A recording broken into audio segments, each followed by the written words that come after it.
नमस्कार हजुरहरूलाई। आज असार 15 दही चिउरा खाने दिन र यहाँनिर चाहिँ मैले यसरी चिउरा लिएर आएको छु। आज असार 15 को दिनमा चाहिँ दही चिउरा खाएर दिनको सुरुवात गर्ने दिन हो र एकदम आजदेखिको चाहिँ धान रोपाइहरू पनि सुरु हुन्छ र मैले यहाँनिर चाहिँ यसरी यो चिउरा लिएर आएको छु। साथै यहाँनिर चाहिँ दही हो र आज चाहिँ हामी चाहिँ दही चिउरा खाएर चाहिँ दिनको सुरुवात गर्ने हो। यहाँनिर चाहिँ मैले प्लेट राखिसकेपछि चाहिँ यहाँनिर आम काटेर ठिक्कै पारिरहेको छु र यहाँनिर मैले चाहिँ एक दुईवटा आम राखेँ हो।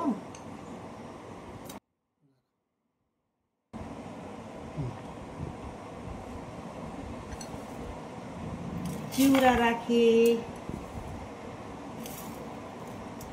अनि दही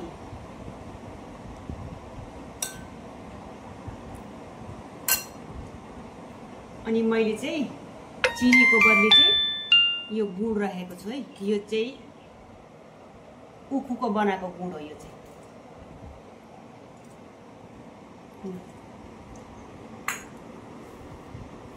मेरो मोबाइल